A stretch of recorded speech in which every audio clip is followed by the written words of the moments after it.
get out there the first time around, like going to Padang, how big is the team that goes out? We send what we call the need assessment survey team. Okay, we call it NAST, N-A-S-T. Need assessment and survey team. Okay, the team consists of 6 of us. It's just 6. Okay, we're a very light team. Okay, that we went in, and one of our job, okay, the fact that my experience, because we went in as Singapore Armed Forces, okay, so we managed to contact, okay, our Ministry of Foreign Affairs to send his consulate here there, okay, to link up with us. So it was still accessible, right? So a need assessment team is important. Okay, if you are not sure, okay, what is the requirement, okay, and you want a fast response, okay, that will be the best. What is the composition? Typical disasters, you know that you can't run too far away from medical, food, water as your initial help. So you want to bring in some of this. Okay, our experience is that you want to send the doctor in, okay, so that he can do his assessment. You may want to send an engineer, right, so that he's able to do the assessment of, okay, the road, okay, the building structures, okay, and decide, okay, whether is it safe, okay, before the whole thing comes in, right? And of course, you want someone who is able, okay, to do the community liaison. The best is that, okay, that typical in our team, okay, is that at least we have 1 to 2 of the members know the language. So typically our team leader, okay, we always find our team leader who knows the language, because from protocol, okay, he's able to link up to the most important person. You want to talk to the governor, okay, you don't send someone with very little experience, okay, and it's better that someone can speak to him in their language. It's a way to show the respect, okay, and also give the assurance that we are cultural sensitive towards you. So I have a question. Yes. So typically in a disaster, when it happens, every country would be offering help. So who decides that there is this central body or managing body who kind of takes charge of? Yeah. The typical understanding is host nations still hold the control, okay, and the coordination, because first of all, it's sovereignty issues. Okay? So the host nation needs to control, unless, okay, you are saying that in 2004, the initial stage, the entire tsunami province, okay, was devastated. In fact, the government organizations, even the military force there, okay, was very much hit by the tsunami. I was told stories, okay, that there was half a battalion of the engineers, that's about 200 over soldiers. Because it was a Boxing Day, I think it was a weekend, okay, they were at the beach. They were at the beach, okay, having their sort of their cohesion activities, okay, and the entire half of the battalion was wiped out because of the tsunami. So you're looking at it from the perspective, okay, if they do not have the capability for that command and control, there is a void in the control portions, okay, then someone has to step in. Okay. It is very hard. Okay. In 2004, okay, the various military forces, okay, that went in earlier, okay, actually started to do a lot more coordination work, okay, and create some stability before, okay, the government, okay, comes into play a bigger role. Okay. But most of the case, okay, the government does, okay, play the role of coordinations, okay, and with much developed standard operating procedures. Actually, in 2009, okay, the practice in Indonesia is this: the governor will be the overall command and control of the entire disaster relief effort. The central government from Jakarta will send in a resource, okay, and to support him, and they also send in their government disaster relief team, okay, to support him to do this coordination. From the UN perspective, typically UN OCHA, Office Coordination for Humanitarian Affairs, okay, will send a team, UNDEP, okay, it's a UN disaster assessment, okay, team that will go in and do the assessment, and typically they will, okay, position themselves side by side with the government. So it's letting the government, okay, to coordinate with the local agency, okay, and sometimes the military force, local military force will deal with the fellow military counterpart, and the UN will help, okay, to deal with all the international organizations. right? Whoever comes in to report, okay, and they will set up, earlier on I showed you the cluster meeting. So each cluster, they will conduct meeting on a regular basis. So there will be a cluster lead, okay, deal with, let's say, water, sanitation issues, okay, and they will conduct meeting. That meeting is to do matching of resource. Agency that came in pledging resources will come in and say that I got this amount of resource, how many tendages that I have. Okay. There will be always agency that comes in and say I need this how many. So they do a matching and it's coordinated. Then after that, okay, they go out and do the work. Okay. And every day there will be a meeting. Okay, they do that, okay, and you inform the full pictures, okay, of the disaster situation. So knowing where you want to plug in, okay, the cluster gives you a very good sense, okay, that which are the areas that you're contributing. Yes? With the disaster like Aceh, how long does the family there take to recover back to the normal? 1 year, 2 years? Returning to normalcy. Yeah, normalcy. And then will, during the period of time, 1, 2 years, will Singapore or UN go back to assist them in their program of rehabilitation, like Rotary, for example? For sustainable recovery and reconstruction, normally it's the agency work. We and the non-government organizations, okay, play a bigger role. Most of the time, the government, okay, the neighboring country or in the international community, when the government comes in, focus more on the emergency relief phase, right? Because it is hard to sustain. Okay? At the same time, even for that matter, someone wearing foreign militaries, okay, staying too long in another country is a bit sensitive. So we typically don't stay beyond, okay, the period, okay, where they declare that the emergency phase is over. Right? So my experience, one story I tell, I went into the Aceh 1 year after disaster. I went there not because of disaster, I went there because of the peace agreement between the rebels group and the government of Indonesia. Right, so 1 year there, we learned from a study from one of the NGOs. There was a sharp increase, okay, of newborn baby 1 year after disaster. What does it tell us? I took it from a very positive perspective. It's about resilience, okay, of humanity. Everyone who have lost their family members want to rebuild their families. And if you have lost your child, you want to have a child to make a family complete again. So you will notice, okay, that there is a sharp increase, okay, in the birth rate 1 year after the disaster. And this is how strong, okay, what I learned, okay, the Acehnese, the Indonesian, okay, that how fast it can bounce back. That is more from the psychological and the family.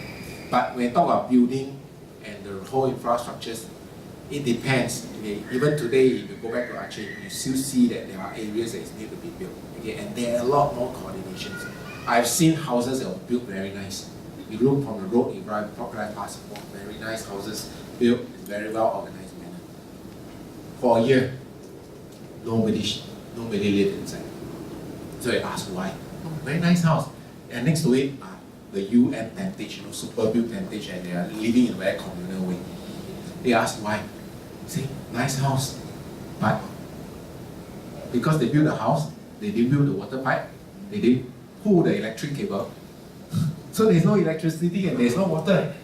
It's better for me to stay in a tentage where there is a big water bladder just outside the tentage. Okay, continue to supply water, okay, and there are electricities that they provide the illuminations, okay, in the night.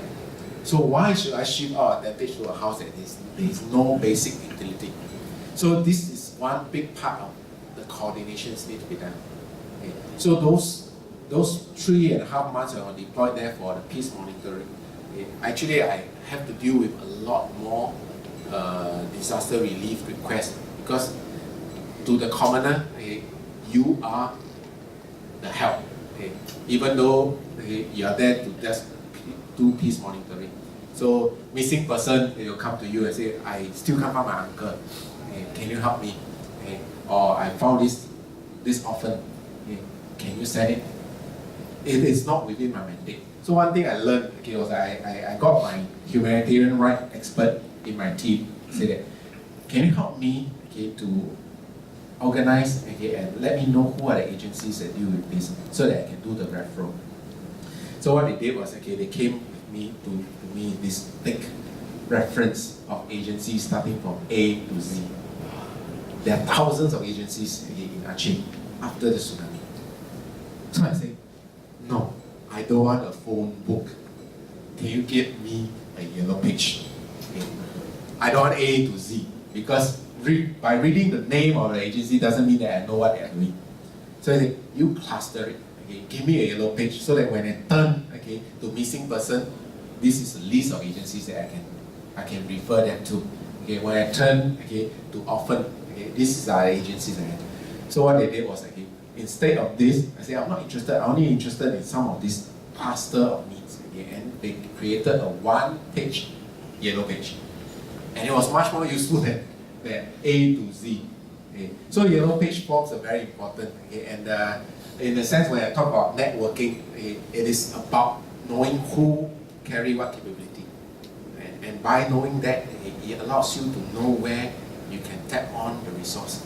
There is no way that single agency can do all, because disaster is so complex and every disaster is so unique, right, that you need, okay, to do a lot more coordination, collaborations, and cooperations. Final question? Yeah. I'm sure that during your various experiences with the various disasters, you've come across certain agencies that were quite redundant. As you talked about earlier, you talked about the priorities that you have in your needs assessment. What can, from a Rotary Club perspective, I'm thinking, what can we do to avoid being redundant in a disaster situation like that? As being it so complex, I find that, you know, with all the training and preparedness that you need, how can Rotary Club be the most effective? Will it be exactly in the response phase, or should it be more in the reconstruction phase? My take is that, first, I think this is a question that I get that as a club, got to do a lot more self-reflections, okay, and see where you want to position. And I think there's a reality is that, okay, that the club, okay, currently may not be structured, okay, and designed to do disaster. They are experts. Okay. The best way is, okay, during so-called peacetime when there is no disaster, explore collaboration, partnership, okay, to work with some of these agencies locally, okay, and build a kind of relationship, saying that, okay, when you are deploying, okay, I'm able to bring certain resource, okay, work through that. Okay, and they are the expert and we're able to do the need assessment and telling you. And they are the one who's ready to go in within short notice, especially in places where you are able to fly straight. They can just buy the first ticket, okay, and the first flight out, they will go in. And they will come back with information. And in fact, with the network, they even find their way, okay, from transportations to get you into the area. So by collaborating with them, okay, you will actually leverage, okay, that capability, okay, and it actually multiply the capability. So my recommendations, okay, for a club like this, okay, is to really find partnership. And most of these NGOs welcome such partnership. What some of these NGOs does not have, okay, is the kind of resource that you all can bring to them. Right? And they need donation. So some agencies always prepare for rainy day. They will do stock up. Like for example, my understanding of Mercy Relief is that they actually work very close with World Food Programme, with warehouses in Subang, in Malaysia. They stock up some of this MRE, meal ready to eat. Okay, and anytime they require it, okay, they are able to bring it, okay, and fly it. At the same time, okay, some of these NGOs do specialize in the area. Like Mercy Relief, one of the areas specialized, okay, is that they have this mobile kit. It's actually a bicycle, okay, with water purifications, okay, filtration, okay, that is mounted on a bicycle. So you actually can cycle into the area, okay, you lift up, okay, and when you cycle, it actually, the cycling, it provide a pump, okay, to pump unclean water through the filtration, and you filter out clean water. So it become a very mobile kit. And it was an innovation that they collaborate, okay, with one of Polytechnic. to develop this thing, and then from there go into the production model that they can mass produce. Of course, the other part is this portable one, where you just fill up dirty waters, and the filtration allows you to filter the amount of liters of waters, clean waters. So these are things that they have. What you need to do now, is to pledge and support them, in terms of resource, in terms of money. At the same time, these organizations' headcount is very low, because in peacetime they're going to maintain their overheads low, so that they are not spending unnecessarily. So they rely a lot on volunteers. I know that there are NGOs who work very close with, let's say, Sing Health or the medical group, because they know that, that there are doctors who are prepared to go to this in short notice. Right? So with this partnership, actually medical teams is a non-issue to some of these NGOs, because there is always a team ready in a hospital, in some of these medical group to be deployed anytime.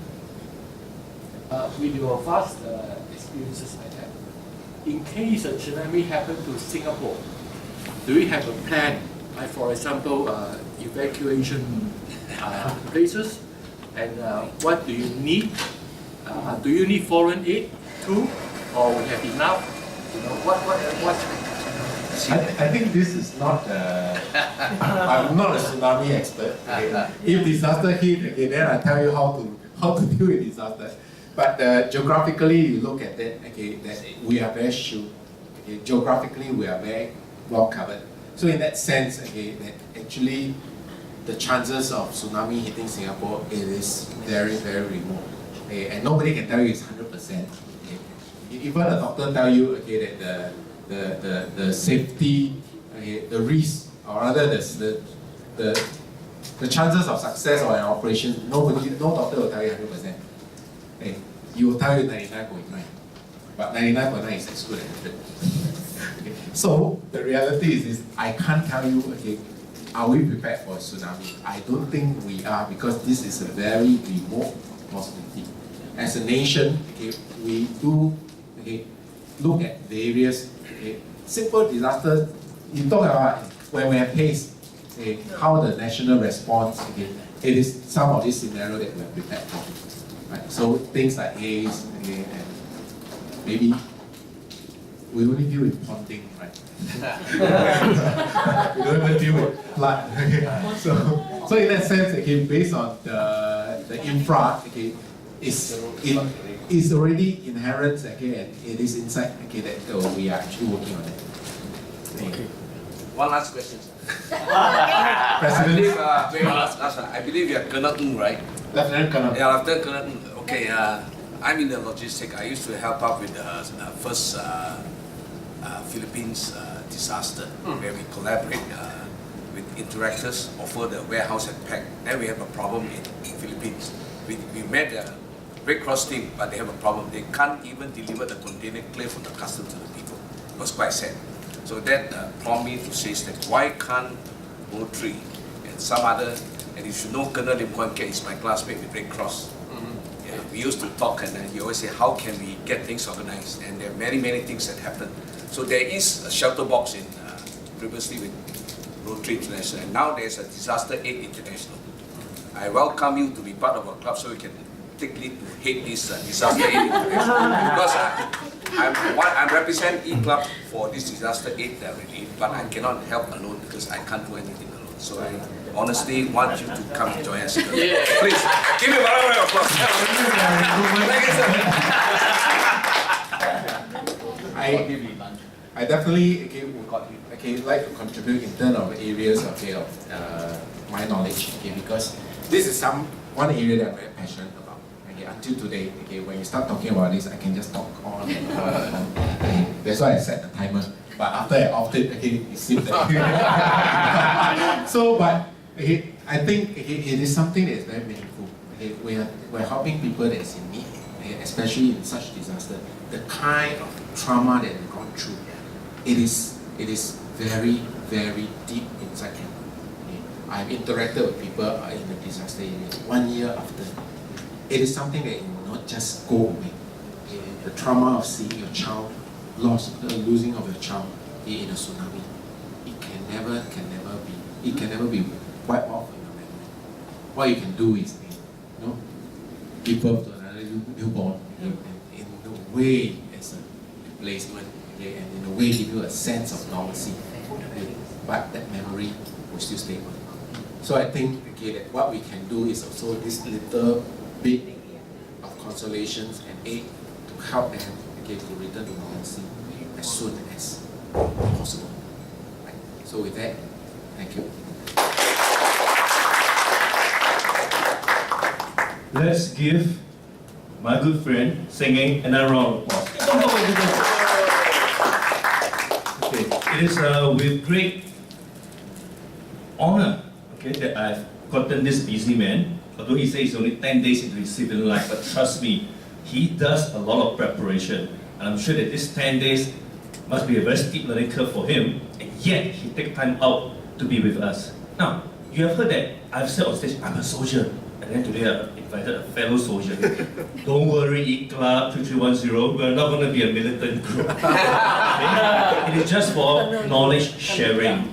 What we say when we are soldiers is that our professionalism live on even after we are no longer a full-time in the force. Alright, so I would like to, on behalf of the club, okay, request Sin Ain to be an advisor to our club to matters relating to disaster relief. Do I have your agreement? Yeah. Alright, okay. As to recruitment, later lah. Don't frighten people off. Okay, but I've discussed with Sin Ain. I will put up a request letter formally to his organization because right now he's under employment, and hopefully we'll have a positive response from his organization.